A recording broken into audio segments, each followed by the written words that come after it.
A while ago I put a video online based on a comment by a guy called David Hallowell. And what he said was if you look at every cage position going up the neck, you can actually understand them from the point of view of two one-octave shapes. And these shapes are just repeated in every position going up the neck.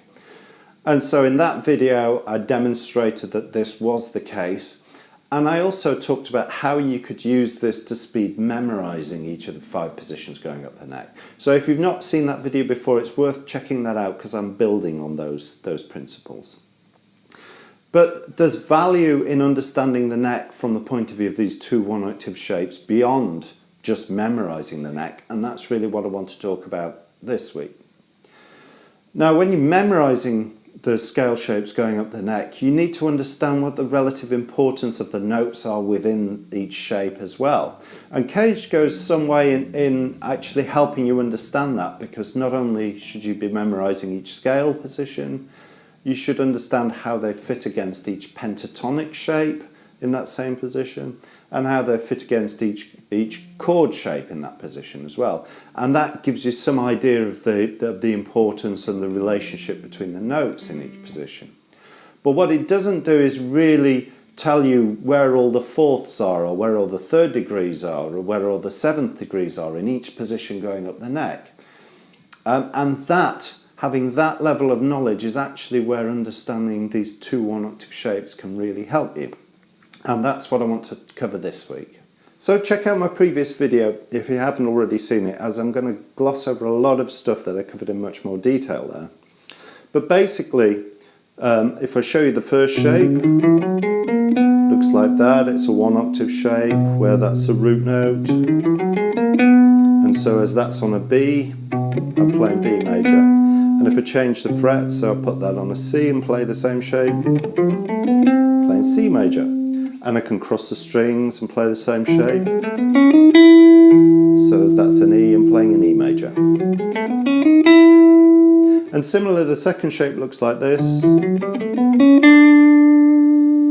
And again, that's the root note of it. So as that's a D, I'm playing in D major. And again, I can change strings, play an E flat major, or I can cross the strings. Same shape again, and this time playing in G major, compensating for that shift between the G and the B string. But as I say, I cover this in much more detail in the previous video, and also in that video I show how all 5 cage positions going up the neck are actually those two shapes alternating between one and the other. So those are the only 2 shapes you really need to learn in order to learn all of the cage positions going up the neck. So that's the first thing to remember. Now if we look at these shapes in a bit more detail, you'll see there's the root note of the first shape. So if that's the root note, that must be the second, third, fourth, fifth, sixth, seventh, and the root again. Always in that shape. And when I change positions, I might be changing key, but in the new key, that's the root note, second, third, fourth, fifth, sixth, seventh, root. So within this shape, the function of every note is equivalent in every position that I play it. So, and the same's true with the other one. So if that's the root note, then that must be the second, third, fourth, fifth, sixth, seventh, root. So the functions of each of the notes are always the same for both of the shapes. Okay? So instead of using these to memorize the cage shapes, let's imagine these as overlays on top of the cage shapes. So for example, if I play the full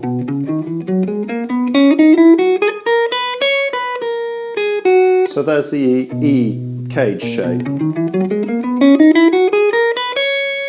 Now I can find that first shape starting on the low note just there, which means that I know straight away that's a root, that's the third, fifth, second, sixth, seventh, fourth. I know that because they're the notes in that shape. Similarly, imagine I'm playing the A shape.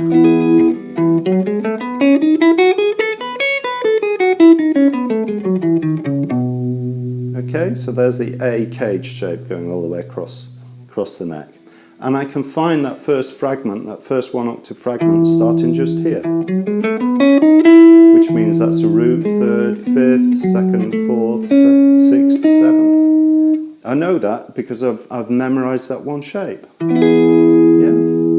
Or I could be playing the D shape.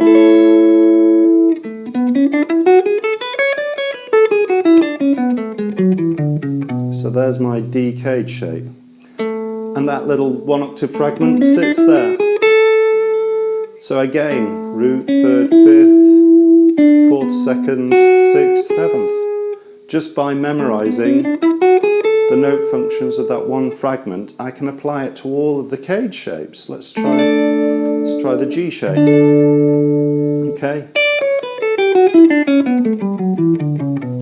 So there's the cage position, and that one octave fragment starts there, which means root, third, fifth, fourth, second, sixth, seventh.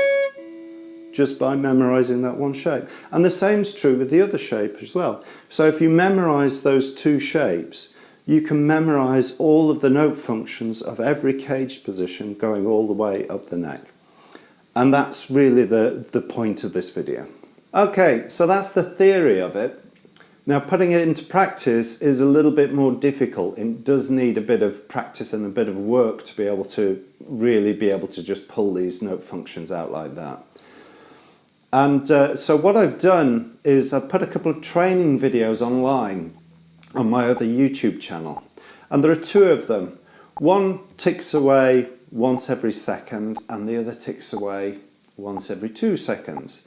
And each video just throws a random number at you between 1 and 7. And so these are really good for just drilling this kind of exercise. So as the number appears on the screen, you can try and find that note function in a position on the neck, and that's really the power of them. So what I'd recommend you do is just pick one or the other of those videos and then just pick one or the other of these 1 octave shapes to start with and see if you can play each of the note functions as they appear on the screen. Just see if you can keep up with it. And then once you can do that with the two positions, start to understand them in the context of the cage scale. So pick a caged scale and again work on those two positions and see if you can keep up with the video. And once you can do that, start working on the boundaries between those two cage positions as well. So let's say you're playing 5, 6, 7 on the string below and then 1, 2, 3, 4 on the string above. And again, see if you can keep up with those videos until you get to the point where it doesn't matter which position you're playing in, it doesn't matter where you are on the neck, you can easily find the note functions, the intervals in every position on the neck. So that's it. It's a useful skill. It will take time to develop, so it's the kind of thing that you should just keep plugging away at in the background, maybe do it once a day for a few weeks. But after a while you will be able to just pluck out any interval, any note function in any key, in any position going up the neck if you work at it. So hopefully that was useful for you. I will check next time. Goodbye.